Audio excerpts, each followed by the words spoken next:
그럼 이 약들이 비만 치료제 게임 체인저로 비만은 정복된 것이냐? 여러분은 어떻게 생각하세요?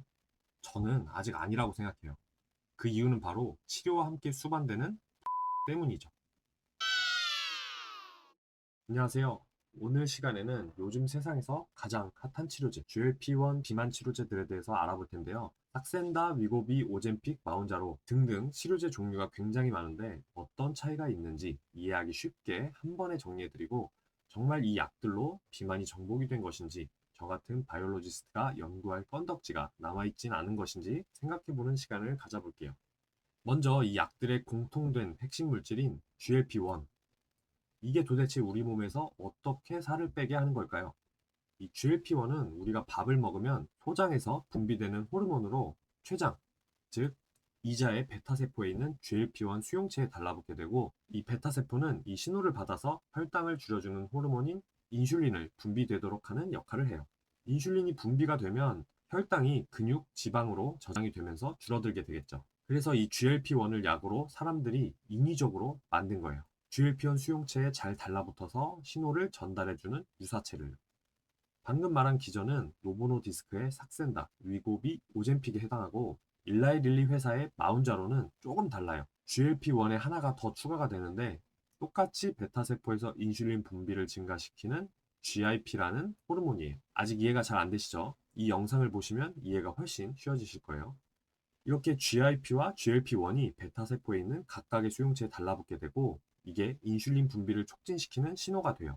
마운자로는 GIP와 GLP-1의 유사체로 각각의 수용체에 모두 붙을 수 있는 형태를 띠고 있어서 GIP, GLP-1 수용체 신호에 의한 인슐린 분비는 더욱 증가시킨다는 개념이에요. 이렇게 분비가 된 인슐린은 근육이나 지방세포에 있는 인슐린 수용체에 달라붙게 되고 또 이게 신호가 돼서 글루코스, 즉 당을 글루시라는 통로를 통해서 세포 내로 흡수하게 돼요. 이런 식으로 우리 몸의 혈당이 줄어들게 되는 거죠. 김책임님, 근데 지금 이건 당뇨병 치료제지 비만 치료제가 아니잖아요. 네, 맞아요. 이 GLP-1 유사체는 맨 처음에 노보노디스크에서 당뇨병 치료제 개발로 시작이 됐었어요.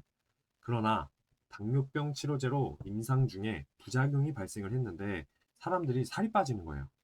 밥을 안 먹어서. 그래서 이 신난 연구진들은 어떻게 이런 효과를 나타내는지 비만 치료제로서의 가능성을 살펴보았는데 이 GLP-1이 췌장에서 혈당 조절만 하는 것이 아니라 뇌의 시상하부에서 식욕 억제 작용도 한다는 것을 알게 되었어요. 환상의 콜라보죠. 비만과 당뇨 모두를 잡을 수 있는 완벽한 치료제.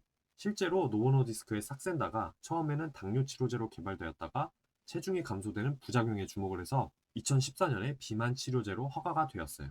그 이후에 오젬픽, 위고비, 마운자로 등이 출시가 되었는데 이게 뭐가 뭔지 뭐 다 같은 건지 아닌지 헷갈리는 부분들이 많으시죠? 그래서 한눈에 정리해봤습니다. 자, 가장 유명한 네 가지 GLP 약을 비교해보았습니다. 먼저 삭센다, 오젬픽, 위고비는 모두 노보노디스크에서 출시한 약들로 보시면 돼요. 삭센다에서 시작해서 위고비로 업그레이드가 되었다고 보시면 되고 이 삭센다는 리라클로라이드라는 성분으로 이루어져 있고 초기 물질인 만큼 효능이 크지가 않아요. 반감기라고 이 약이 체내에 얼마나 오랫동안 잔류하는지, 즉, 이 약에 투여된 양이 체내에 반이 남아있는 시간을 측정하였을 때 13시간으로 꽤 짧은 편이에요. 그래서 짧은 반감기 때문에 삭센다는 1일 1회 투여를 권장하고 있어요. 자, 오젬픽과 위고비는 성분이 똑같은 세마글로타이드예요. 한 가지 상식을 알려드리자면 이 성분 뒤에 타이드로 끝나는 것은 모두 펩타이드로 이루어진 약이라고 생각하시면 돼요. 아무튼 그런데 오젬픽은 위고비와 같은 성분이지만 비만 치료제가 아니라 당뇨 치료제로만 사용이 되고 일론 머스크가 맞은 위고비가 비만 치료제예요. 위고비는 삭센다에 비해 반감기가 훨씬 개량이 되어서 일주일에 한 번만 주사를 맞아도 되면서도 임상에서 몸무게 감소가 15.7%나 이루어졌다고 합니다. 삭센다보다 효능이 2배나 올라갔죠. 자, 그리고 일라이릴리의 마운자로. 이 마운자로는 오젬픽이랑 똑같아요. 티르제파타이드 성분으로 이루어진 당뇨 치료제입니다. 따라서 이 릴리의 비만 치료제는 젯바운드라고 기억하시면 돼요. 하지만 이게 효능이 어마무시해요.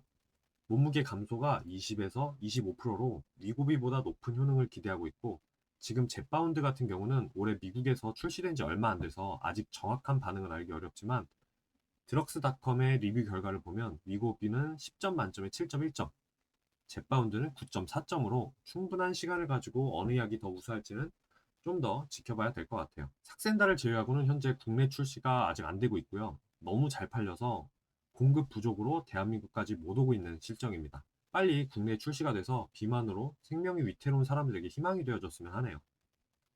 자, 그럼 이 약들이 비만 치료제 게임 체인저로 비만은 정복된 것이냐?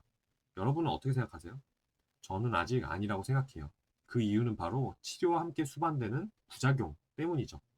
최근 23년 10월 자마라는 세계 탑급의 의학 학술지에 GLP-1 약물의 위장 부작용에 대해서 의료 결과를 발표하였는데요. 보고된 GLP-1 약물의 부작용을 보시면 이 췌장염 발병률 증가, 위무력증 증가가 나타난다고 해요.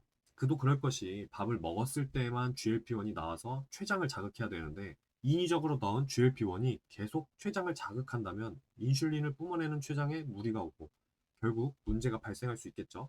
그럼 이런 가설을 한번 세워볼 수 있을 텐데요. 췌장이 GLP-1에 오랫동안 노출되면 정말 고장이 날까? GLP-1에 의해 고장난 췌장은 정말 염증이 생길까? 이건 생명과학자들이 꼭 해결해야 할 숙제고, 다음 부작용은 위무력증.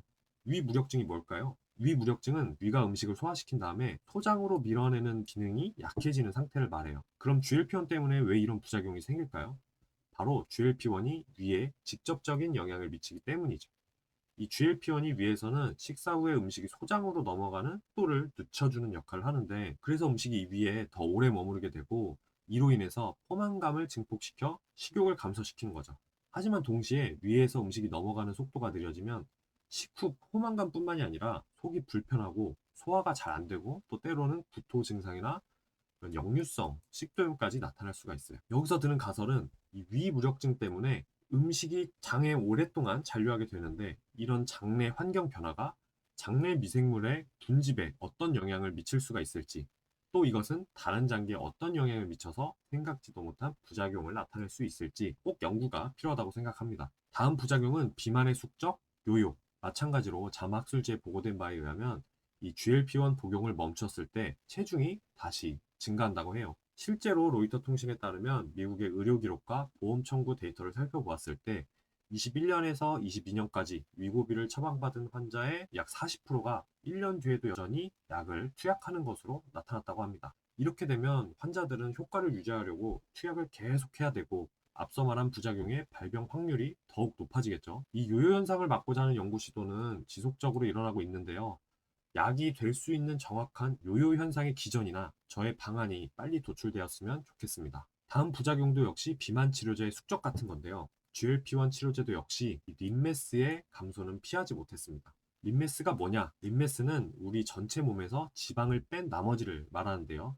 근육, 피부, 뼈 등이 이에 해당됩니다. 그 중에 가장 우려되는 부분이 바로 근육이에요. 근육은 우리 몸의 당 사용 1등 공신인데, 결국 근육 손실 없이 체중이 빠져야 대사율과 혈당량이 개선이 되고, 또 높은 근육량은 체중 유지와 요요 현상 방지에 큰 도움이 되기 때문입니다. 이런 중요한 연구는 다 외국에서 하고 있는 거 아니냐? 아니에요. 23년 12월 국내 박중훈 교수님 연구실에서는 프록 수용체의 신호 기전이 밝혀져 비만 치료로 인한 근손실의 예방 치료를 위한 새로운 약물 표적을 제시하였는데요. 이처럼 근감소증 치료는 결국 비만 종복을 위해서 반드시 풀어야 할 숙제입니다. 생명과학 분야는 항상 이런 부작용에 주목을 해서 현 상태를 어떻게 하면 개선시킬 수 있을지에 대해 연구 주제를 설정하기도 하는데요. 이 부작용 개선뿐만 아니라 GLP-1을 뛰어넘을 새로운 치료 표적을 찾는 연구 활동이 국내에서도 활발하게 이루어지고 있습니다. 비만 치료제 다음 게임 체인저가 국내 연구진의 연구 결과에서부터 비롯되었으면 정말 좋겠습니다. 제 채널은 신약에 대한 쉬운 이해와 생명과학 연구에 대한 친근감과 계기를 제공하고자 합니다. 제 영상이 도움이 되셨다면 구독과 좋아요 그리고 알람 설정 간절하게 부탁드리겠습니다.